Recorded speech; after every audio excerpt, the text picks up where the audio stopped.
बच्चों, आज हम भाषा पढ़ेंगे। ठीक है, भाषा किसे कहते हैं। पहले तो इसमें है कि भाषा जो है आपकी कोई भी हो सकती है, चाहे वो हिंदी हो, अंग्रेजी हो, उर्दू हो, फारसी हो। अपने मन की बात को दूसरों तक पहुंचाने और दूसरे की बात को समझने का साधन ही भाषा कहलाता है।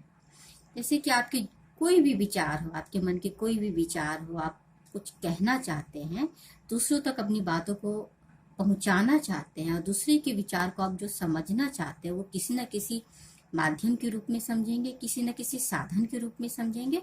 वो साधन ही क्या कहलाता है? आपका भाषा कहलाता है। जैसे कि कोई बच्चा है, बालक है, वो बोल करके अपने विचार प्रकट कर रहा है। कोई बच्चा दूसरी तरफ वो लिख करके अपने विचार को प्रकट कर रहा है। और तीसरी तरफ क्या है कि कोई व्यक्ति है या बच्चा है, वो इशारे में अपनी बातों को कह रहा है। तो ये जो आदान प्रदान है, इसी को हम भाषा कहते हैं। जो विचारों का आदान प्रदान है, उसी को हम क्या कहते हैं? भाषा कहते हैं। अब आप लोग ने देखा होगा कि जो पशु पक्षी हैं, जानवर हैं, वो भी तरह तरह की आवाजें निकालते हैं और अपनी बातें कहते हैं। तो उनका भी वो बातों को प्रकट करने का वो माध्यम है, एक साधन है। ठीक है, हम सभी अपनी बातों को कभी इशारों में कहते हैं, कभी लिख करके कहते हैं, कभी बोल करके कहते हैं। इस सभी के लिए हमें भाषा की जरूरत पड़ती है।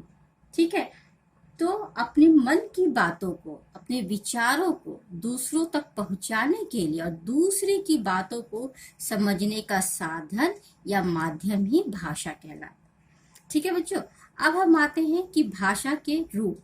अब भाषा तो आपकी कोई भी हो सकती है, अंग्रेजी भी हो सकती है, उर्दू भी हो सकती है, हिंदी भी, फारसी भी, कोई भी भाषा हो सकती है। ठीक है ना। अब यहाँ पे हम पढ़ेंगे भाषा के कितने रूप होते हैं। ठीक है, पहला रूप होता है यानी कि भेद, मौखिक, मौखिक भाषा। ठीक है, दूसरा भेद जो होता है आपका लिखित भाषा। तीसरा भेद होता है, कभी कभी हम लोग तीसरा भाषा भी इस्तेमाल करते हैं, यूज करते हैं, जिसको कि हम सांकेतिक भाषा बोलते हैं। अब यहाँ पे आते हैं मौखिक। मौखिक क्या हुआ? मौखिक भाषा क्या हुआ? जब हम अपने विचारों को या भावों को बोल के प्रकट करते हैं, उसमें हमको कुछ लिखने की जरूरत नहीं पड़ती है। जब सिर्फ बोल के ही हम अपने जब विचारों को प्रकट करते हैं, तो उसको ही क्या बोलते हैं हम? मौखिक भाषा। ठीक है, अब जैसे कि एक एग्जाम्पल देती हूँ कि कक्षा में, आपके क्लास में टीचर आपको पढ़ा रहे हैं, तो वो कौन सा माध्यम यूज कर रहे हैं? वो बोल करके आपको पढ़ा रहे हैं, है ना।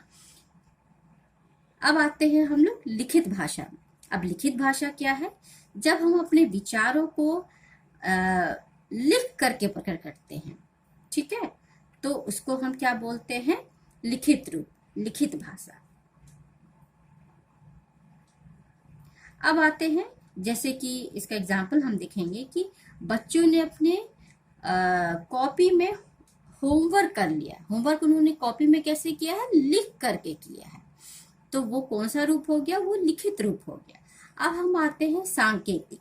सांकेतिक में क्या है? जब हम अपने विचारों को या अपने भाव को संकेत के माध्यम से या फिर इशारों के द्वारा जब हम अपनी बातों को प्रकट करते हैं, बताते हैं, तो उसी को हम बोलते हैं सांकेतिक रूप।